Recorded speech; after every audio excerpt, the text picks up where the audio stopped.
My name is Mark, and I always thought of myself as a simple, grounded man, dedicated to my family, my work, and the traditions that gave my life meaning. But that all changed one unforgettable weekend. It started innocently enough. A routine hunting trip with someone I barely knew. A favor to my wife. But what unfolded in the woods tested every ounce of my willpower, shattered the boundaries I thought I'd never cross, and forced me to confront desires I never believed I had. I'm sharing this not for judgment, but because this story still haunts me, and it's far from over. Every year, the first weekend of November marks the start of deer hunting season. My favorite tradition. It's more than just a hobby. It's a ritual. A way to escape the daily grind and reconnect with nature. Usually, my wife Lisa joins me at our remote hunting cabin, a sanctuary nestled in 20,000 acres of untouched Missouri forest. We've spent over a decade turning that land into our little paradise, carving trails, building food plots, and perfecting the cabin. But this year things were different. A few weeks ago, over dinner, Lisa announced she wouldn't be joining me this time. She had been selected to attend a prestigious series of educational reform meetings at the state capitol. While I was proud of her accomplishment, the thought of spending my birthday and the hunting opener alone wasn't exactly thrilling. Normally I wouldn't have minded, but my wife had been adamant, insistent actually, that I shouldn't go out there alone, not after my heart scare earlier in the year. Her solution, Chloe. Chloe was one of Lisa's colleagues, a young woman I'd met a handful of times at school functions. She was pleasant, bubbly, and far younger than me. Recently divorced, Chloe was navigating life with a kind of optimism that belied the pain I suspected she was carrying. Lisa had arranged for Chloe to join me for her first hunting trip, insisting that it would be good for both of us. I wouldn't be alone, and Chloe would get a chance to learn something new. To say I was skeptical would be an understatement. I'd been looking forward to the solitude, the quiet mornings in the blind, and the evenings by the fire with just my thoughts. Having a tag-along, especially one who didn't know a rifle from a fishing rod, wasn't part of the plan. Friday evening rolled around, and I found myself pulling into Chloe's driveway. Lisa had instructed me to honk the horn, something I'd normally consider rude, but I went along with it. The front door opened, and Chloe emerged, framed by the light spilling out from the house. She was burdened with enough gear to outfit a small army, her cheerful smile lighting up the evening. "Hi, Mark," she called, her voice bright and full of energy. I got out of the truck to help her load her things. "That's quite the setup," I said, nodding to the impressive pile of bags. She laughed. "Lisa told me to come prepared. I might have overdone it." She talked the entire drive to the cabin, her chatter filling the cab with stories about work, her divorce, and random anecdotes about her life. It was a stark contrast to the quiet I'd expected, but I couldn't say I minded. Her energy was contagious, and I found myself smiling despite my initial reluctance. We arrived at the cabin around 9 p.m., the moon casting a soft glow over the clearing. I immediately got to work turning on the power and heating up the place, while Chloe moved into the loft. By the time the fire crackled in the wood stove, the cabin felt warm and inviting. I settled into the great room, flipping on an old war movie, trying to relax, but just as I was beginning to unwind, Chloe called down from the loft. "Is it okay if I use the shower?" she asked. "Sure, go ahead," I replied, barely glancing away from the screen. A few minutes later, I heard the faint creak of the spiral staircase. My attention snapped to Chloe as she walked by, wrapped in nothing but a small towel. It barely covered her, riding up as she moved. My eyes lingered longer than they should have before I forced myself to look away. This was going to be an interesting weekend. As I sat in the great room, trying to focus on the war movie playing on the small TV, I couldn't shake the image of Chloe descending the stairs in that tiny towel. The way the dim cabin light caught her damp hair, the way her bare shoulders gleamed. It was an image I had no business holding on to, yet it lingered. I scolded myself, shaking my head to clear my thoughts. Chloe was Lisa's colleague, a friend even, and this trip was about teaching her how to hunt, nothing more. The sound of the shower running reached my ears, along with Chloe's soft humming. It was innocent, cheerful even. But it tugged at something in me that I wasn't proud of. I tried to focus on the movie, leaning forward in my chair as the climactic battle scene unfolded on the screen. But my mind wandered. Chloe, just on the other side of the bathroom door. Her voice carrying through the thin walls. My chest tightened, and I clenched my fists, willing myself to ignore the thoughts creeping in. After what felt like an eternity, the water stopped. The sound of humming was replaced by the soft rustling of a towel, the faint creak of the floorboards as Chloe moved about the bathroom. I kept my eyes glued to the TV, forcing myself not to imagine what she looked like on the other side of that door.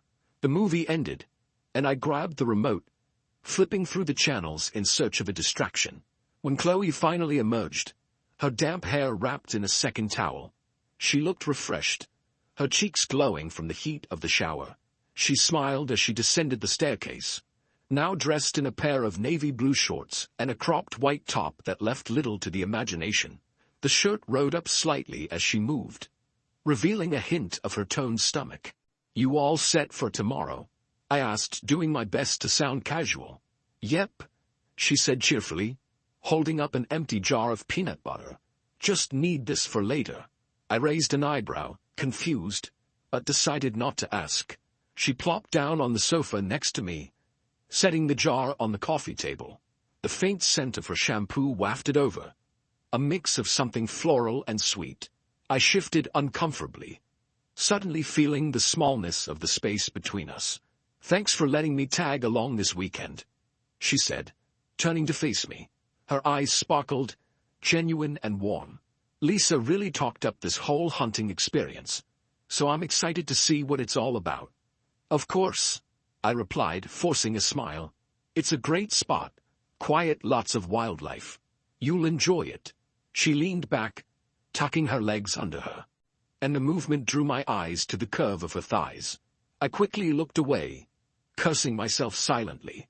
This was going to be harder than I thought. For the next hour we chatted about hunting basics. I walked her through the plan for the morning, the gear she'd need, and how to stay patient in the blind. She listened intently, nodding along and asking thoughtful questions.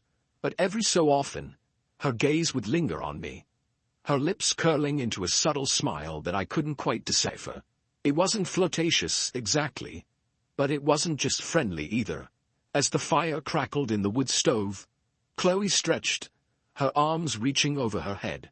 The movement caused her top to ride up further, revealing the faintest line of her lower back. I swallowed hard, trying to keep my focus on the conversation. But my resolve was wearing thin. Eventually, she stood, picking up the jar and heading toward the loft. "Well, I'm going to call it a night," she said, pausing at the base of the stairs. "Thanks again, Mark. This weekend's already been great. Good night." I managed, watching her ascend the spiral staircase. My gaze followed her until she disappeared into the loft, the sound of her footsteps fading. Alone again, I leaned back on the couch and let out a long breath, the tension in my chest refusing to ease. I had a sinking feeling that this weekend was about to become far more complicated than I'd anticipated. I woke up the next morning to the sound of my alarm buzzing relentlessly. It was still dark outside, and the cabin felt colder than I'd expected. I climbed out of bed, shivering slightly as my feet hit the hardwood floor. My mind was still clouded from a restless sleep. Images of Chloe descending the stairs last night, her carefree demeanor, her bright smile. They'd all lingered longer than they should have. Shaking my head, I told myself to focus. Today was about hunting, nothing more. I dressed quickly in lightweight thermal gear, followed by my usual camouflage hunting attire. By the time I stepped out of my room, the faint smell of coffee brewing in the kitchen greeted me. Chloe was already awake, or so I thought. I called up to the loft to make sure. "Chloe, time to get moving," I said, my voice cutting through the morning stillness. Her groggy response came moments later. "Okay. Give me a minute." I busied myself with preparing breakfast, bacon and eggs sizzling in the pan. I wasn't much of a cook, but I'd perfected a few simple meals over the years. As the smell of food filled the cabin, I heard her footsteps on the spiral staircase. When I turned to greet her, my breath caught in my throat. Chloe was descending the stairs completely unclothed, her steps slow and casual, as if it were the most natural thing in the world. Her damp hair framed her face, and her skin glowed in the soft light filtering through the cabin's windows. I quickly looked away, my face flushing with embarrassment. "Good morning," she said, her voice light and carefree, as if nothing was out of the ordinary. "Morning," I muttered, focusing intently on the bacon. "You, might want to put something on. It's cold outside." She laughed softly, the sound teasing in its tone. "Oh, come on, Mark. Don't act so shy. It's just skin." I clenched the spatula in my hand, unsure how to respond. My pulse quickened as she walked past me to grab a jar of peanut butter from the fridge. She leaned slightly over the counter, her back to me, completely unbothered by her state of undress. I tried to keep my eyes on the stove, but the temptation to glance over was maddening. "Seriously, though?" I said, trying to keep my voice steady. "We're heading out soon. You'll freeze out there." She turned, finally making her way back upstairs. Fine. I'll get dressed," she said, tossing me a grin over her shoulder. "Don't worry. I'll be ready." I let out a breath I hadn't realized I was holding, shaking my head as I focused on plating the food. By the time she came back down, she was fully dressed in her hunting gear, looking as though the earlier scene hadn't even happened. She grabbed her plate and joined me at the table, chatting excitedly about the day ahead. But the tension between us was palpable, at least to me. Every laugh, every smile she gave me seemed to carry an undercurrent of something unspoken. I couldn't decide if she was testing me or if this was just who she was, carefree and uninhibited. Either way, it was becoming harder to ignore. After breakfast, we loaded up the ATV with our gear. Chloe climbed onto the seat behind me, her arms wrapping around my waist as I started the engine. The chill of the morning air bit at my face, but her warmth pressed against my back was impossible to miss. She clung tightly as we sped through the woods, the ATV cutting through the darkness. When we reached the hunting spot, I helped her off the ATV and handed her the rifle. "From here we walk," I said, my voice lower than usual. She nodded, her excitement evident. "Lead the way." As we trekked through the woods toward the blind, the silence of the forest seemed to mirror the silence between us. I couldn't shake the feeling that I was treading dangerously close to a line I had no business crossing. But the way Chloe glanced at me when she thought I wasn't looking, the slight curve of her lips when she smiled, it was as if she knew exactly what she was doing. And somehow, I knew this hunting trip was about more than just deer. The forest was still, the kind of quiet that only the early morning hours could bring. Chloe followed close behind me as we made our way to the hunting blind. Her boots crunched softly on the fallen leaves, the sound barely breaking the silence. I glanced back at her a few times, ensuring she could keep up, but she seemed more than capable, her determination etched clearly on her face. I couldn't help but admire how quickly she adapted, though I tried to keep my thoughts from wandering. When we reached the blind, I stopped and turned to her. "This is it," I said, gesturing to the small structure nestled between the trees. "It's nothing fancy, but it does the job." Chloe nodded, her eyes wide with excitement. "It's perfect." I climbed the short ladder and stepped inside, holding the door open for her. She followed, her presence filling the small space as she took a seat on the bench beside me. The blind was cozy, just enough room for two, with a few small windows that overlooked the clearing ahead. The sun was beginning to rise, casting faint golden light over the trees. It was a sight I had seen countless times, but this morning, it felt different. I handed Chloe her rifle, keeping my voice low. "Remember, safety first. Keep the barrel pointed away, and don't load it until you're ready to shoot." She nodded, her expression serious. "Got it." I leaned back against the wall, watching as she adjusted her position, her movements deliberate and focused. For a while we sat in silence, our breaths the only sound in the small space. The air between us felt heavy, not just from the anticipation of the hunt, but from something else. I tried to focus on the clearing ahead, scanning for any sign of movement, but my thoughts kept drifting back to Chloe. She shifted beside me, her knee brushing against mine. I glanced at her, but she seemed intent on watching the field. I told myself it was nothing, a simple accident. But the small touch sent a jolt through me. I clenched my jaw, forcing myself to stay focused. After a while, Chloe broke the silence. "It's so peaceful out here," she whispered, her voice soft. I nodded. "That's one of the reasons I love it. Just you, the forest, and the quiet." She smiled, her eyes meeting mine for a moment before she looked away. "Thank you for bringing me. I know it wasn't your first choice, but it means a lot." I hesitated, unsure how to respond. "It's not a problem," I said finally. "Everyone deserves to experience this at least once." The minutes stretched on, the tension in the air growing thicker with every passing moment. I tried to shake it off, focusing on the task at hand. Then, out of the corner of my eye, I caught movement. I nudged Chloe gently, pointing toward the clearing. "There," I whispered, "by the edge of the trees." She raised her rifle, following my direction. A young buck had stepped into the clearing, its antlers small but visible. It moved cautiously, its head bobbing as it sniffed the air.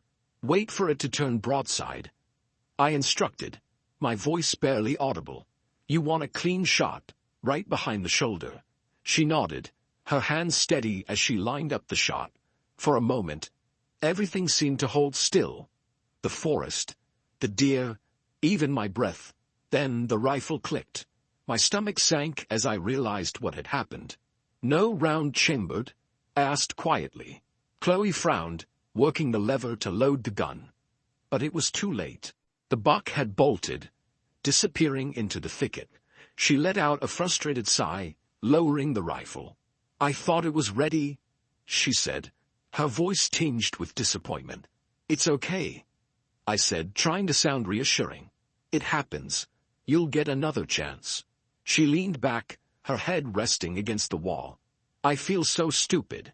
"You're not," I replied. "Hunting takes practice. You'll get the hang of it."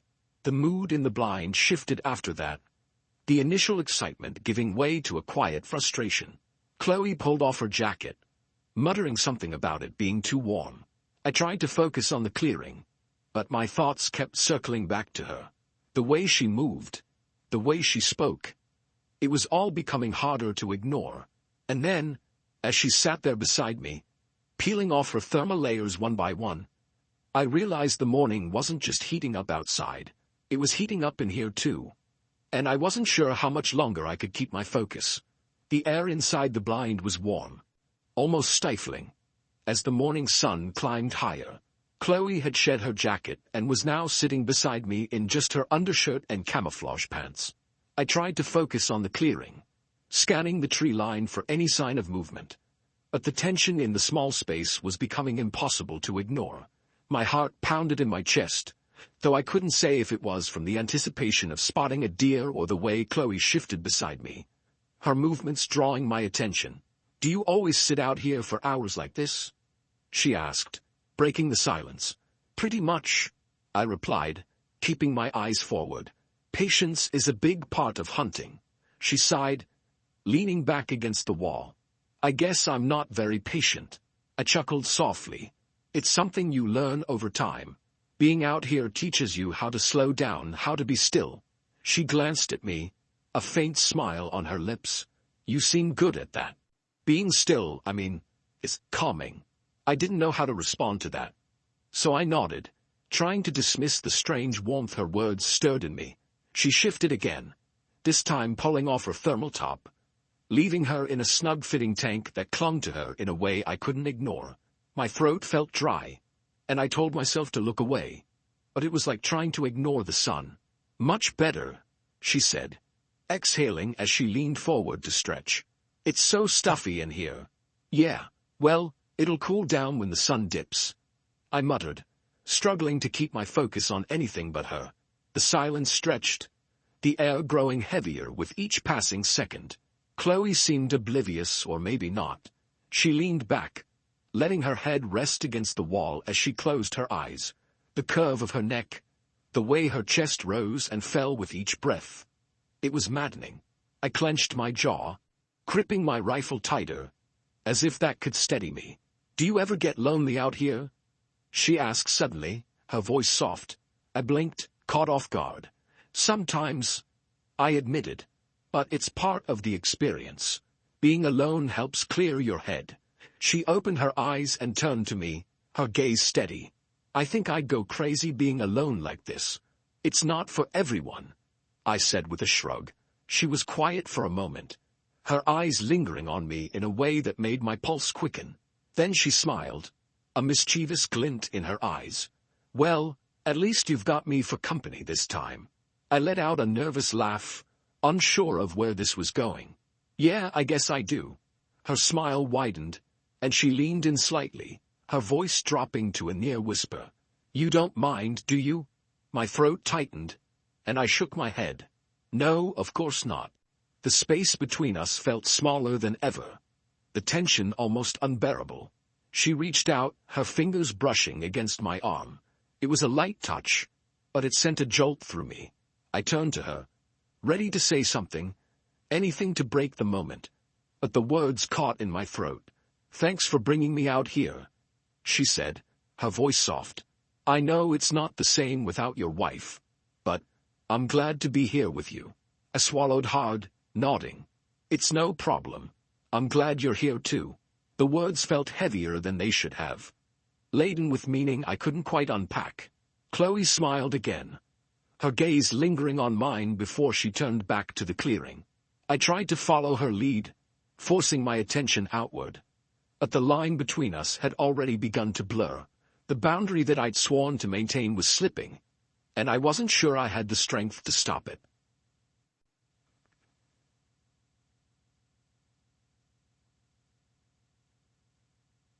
The sun was dipping lower, casting golden hues across the treetops, but I could barely focus on the beauty of the forest. Chloe's presence beside me had become almost magnetic, her every movement commanding my attention no matter how hard I tried to resist. We sat in silence, waiting for another chance at spotting a deer. But the real tension wasn't out in the woods. It was in the blind. She shifted beside me, her bare arm brushing against mine. The contact was brief, almost innocent, but it sent a jolt through me that I couldn't ignore. I tightened my grip on the rifle, willing myself to concentrate on the task at hand. "I'm sorry about missing that shot earlier," she said softly, breaking the silence. "It happens," I replied, my voice more gruff than I intended. "Everyone misses sometimes." She turned toward me, her expression earnest. "Do you think I'll get another chance?" I glanced at her, meeting her gaze for a moment too long. "Maybe. Deer are unpredictable. But you have to be ready." She nodded, her lips curving into a faint smile. "Thanks for being patient with me. I didn't think this trip would be so intense." The way she said intense made my heart skip a beat. I looked away, pretending to scan the clearing. "It's all part of the experience." Silence fell again, but it wasn't the peaceful kind. It was charged, the air between us thick with unspoken words. Chloe shifted again, this time leaning forward to adjust her boot. Her hair fell over her shoulder, brushing against my arm as she moved. I could feel the heat of her skin, the faint scent of her shampoo lingering in the air. I tried to tell myself it was nothing, that I was imagining things. But then she turned to me, her eyes searching mine. "You've been quiet," she said, her voice low. "What's on your mind?" I hesitated, unsure how to answer. "Just keeping an eye out for deer." Her smile widened, but there was something knowing in her gaze. "You're a terrible liar. You know that?" I chuckled nervously, shaking my head. "I'm not lying." She leaned in closer, her voice dropping to a near whisper. "You're distracted. I can feel it." I froze, my heart pounding in my chest. "Chloe." She placed a hand on my arm, her touch light but deliberate. "You don't have to say anything," she murmured. I feel it too." My breath caught in my throat. This wasn't happening. Couldn't be. But the look in her eyes, the warmth of her touch. It was impossible to deny. The boundary I'd been so determined to maintain was crumbling, and a part of me didn't want to stop it. I looked away, trying to gather my thoughts. "This isn't right," I said, my voice barely audible. "Maybe," she replied, her tone soft, "but it doesn't feel wrong." Her words hung in the air, challenging everything I thought I knew about myself. I wanted to argue, to push her away. But the truth was, I didn't want to. For the first time in years, I felt something stir inside me. Something I hadn't even realized was missing. "Chloe," I began, but she silenced me with a gentle touch to my cheek. "It's okay," she whispered. "You don't have to say anything." And in that moment, as the last rays of sunlight painted the sky in shades of orange and pink, I made a choice. It wasn't a conscious decision, but rather an instinctive surrender to the pole between us. I leaned in, closing the distance, and for the first time, I let the boundaries fall away completely. The moment her lips met mine, the world outside the blind ceased to exist. The cold, the quiet woods, even the promise of deer. All of it faded into the background. Her kiss was hesitant at first, testing, like she was waiting for me to stop her. But I couldn't. Instead, I found myself leaning into it, my hands instinctively moving to her arms, then her back, pulling her closer. For a split second, guilt surged through me like a flash flood. My wife's face flickered in my mind. Her trust, her unwavering belief in me. But then Chloe sighed softly against my lips, her fingers grazing the back of my neck, and all rational thought dissolved into the warmth of the moment. "This is wrong," I whispered, breaking the kiss but keeping her close. My forehead rested against hers, and I could feel her breath against my skin. "Maybe," she replied, her voice barely audible. "But does it feel wrong?" I didn't answer. How could I? She was right, it didn't feel wrong. It felt exhilarating. Like a door I never knew existed had been thrown open, flooding me with sensations I hadn't felt in years. A part of me wanted to slam that door shut, to run back to the safety of my carefully built life, but another part of me, the part that hadn't felt alive in far too long, wanted to see what lay on the other side. She pulled back slightly, her gaze searching mine. "If you want me to stop, tell me now," she said, her tone serious. "But if you don't—" She trailed off, leaving the choice in my hands. I stared at her, my heart pounding so loudly I was sure she could hear it. Her eyes held no malice, no manipulation, just an unspoken vulnerability that mirrored my own. It was a moment suspended in time, and I knew that whatever I chose, there would be no going back. "I don't want you to stop," I heard myself say, my voice barely more than a whisper. Her lips curved into a soft smile, and she leaned in again, her hands sliding up to cradle my face. This time the kiss wasn't hesitant. It was deep, deliberate, and filled with a passion that ignited something in me I thought had been long extinguished. My hands found her waist, pulling her closer until there was no space left between us. We sat like that for what felt like hours, the outside world a distant memory.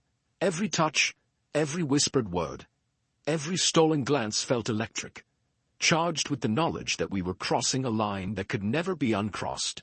But in that moment I didn't care.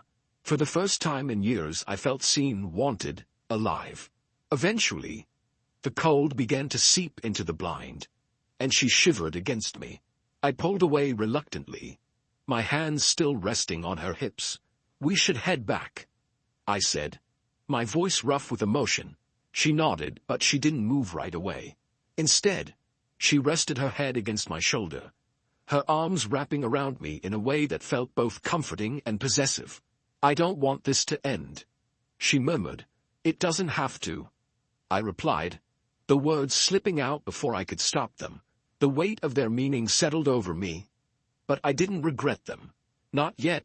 We dressed in silence, the tension between us now a tangible thing. As we made our way back to the cabin, I couldn't help but steal glances at her. The way her hair caught the fading sunlight, the curve of her smile when she caught me looking.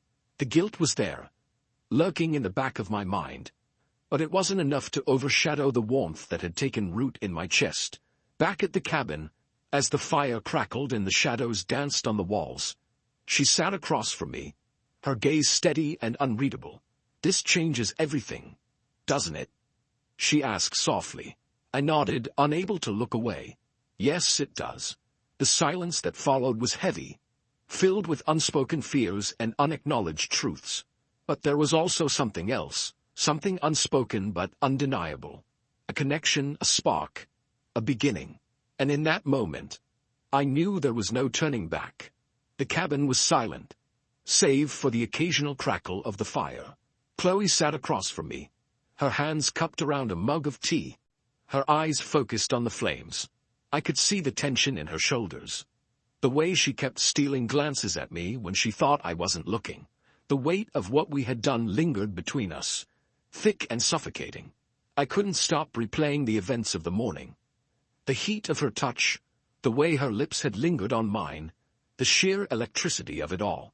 But now, as the reality of our choices began to sink in, the thrill was replaced by something heavier: guilt, fear, doubt.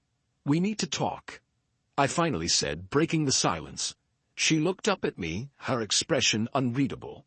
"I know," she replied softly, setting her mug down on the table. "But I don't even know where to start." I leaned forward, resting my elbows on my knees and running a hand through my hair. "What happened out there? It can't happen again." Her lips tightened, and for a moment, I thought she might argue. But then she nodded, her gaze dropping to her hands. "I know," she said quietly. "I knew it was wrong, even while it was happening. But—" she trailed off, her voice catching. "But what?" I pressed gently, needing to hear her say it. She hesitated, her fingers fidgeting with the edge of her sleeve. "But it felt real," she admitted, her voice barely more than a whisper. "It felt like something I've been missing for so long. And I didn't want to let it go." Her words hit me like a punch to the gut because I understood exactly what she meant. For years, I had buried myself in routines, responsibilities, and obligations, ignoring the growing void inside me. And in those stolen moments with Chloe, that void had been filled. Temporarily, perhaps, but filled nonetheless. It felt real to me too, I admitted, my voice low. "But that doesn't make it right. We've both crossed a line, Chloe. A line we can't uncross." She looked up at me then, her eyes shining with unshed tears. "Do you regret it?" she asked, her voice trembling. I hesitated, the question cutting deeper than I expected. Did I regret it? Yes, I regretted the betrayal, the dishonesty, the pain this would undoubtedly cause if it ever came to light. But the moment itself, the connection I had felt with her, that was harder to answer. "I regret the circumstances," I said carefully. "I regret what this means for my marriage, for your relationship with my wife. But I can't sit here and tell you that I regret feeling alive for the first time in years." Her tears spilled over, and she quickly wiped them away, her lips pressing into a thin line. "I didn't mean to make things harder for you," she said. I thought this trip would just be about hunting, about learning something new. I didn't expect—" She stopped herself, shaking her head.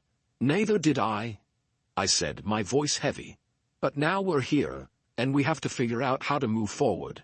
Because if this gets out—" I trailed off, unable to finish the sentence. The thought of my wife finding out, of the fallout that would follow, was too much to bear. Chloe nodded, her expression somber. "I'll keep it to myself," she promised. "No one has to know. And it stays that way," I said firmly. "No slip-ups, no second chances. This ends here." She swallowed hard, nodding again. "I understand." For a while neither of us spoke. The fire crackled, the logs shifting slightly as the flames consumed them. I stared into the embers, wondering how something that had burned so brightly could fade so quickly, leaving only ash in its wake. Eventually, Chloe stood, wrapping her arms around herself as she turned toward the stairs. "I think I'll head to bed," she said softly, not meeting my gaze. I nodded, watching as she ascended the spiral staircase, her footsteps light but deliberate, when she disappeared into the loft. I let out a long, shaky breath, my head falling into my hands. The weight of the day pressed down on me, suffocating and unrelenting. I knew I couldn't change what had happened, but I also knew I couldn't let it define me. My marriage, my family, my integrity, they were all on the line now. And no matter how tempting it was to dwell on what might have been, I couldn't afford to let this mistake ruin everything I had built. As I stared into the dying flames, I made a silent vow to myself. This would be the last time. The last time I let my desires override my judgment. The last time I put everything I cared about at risk. But even as I made that promise, a small, treacherous part of me wondered if I truly had the strength to keep it. Looking back at everything, one thing became painfully clear to me. Our actions, no matter how fleeting or driven by emotion, always carry consequences. In life, boundaries matter. Temptation can feel overwhelming. But it's essential to think beyond the moment and consider the damage it may cause to those we care about. Trust and loyalty are fragile, and once broken, they can rarely be repaired. If there's emptiness or unmet needs in a relationship, the right step is to address them openly, not seek fleeting solutions elsewhere. The cost of dishonesty is too great, and the peace of a clear conscience is priceless.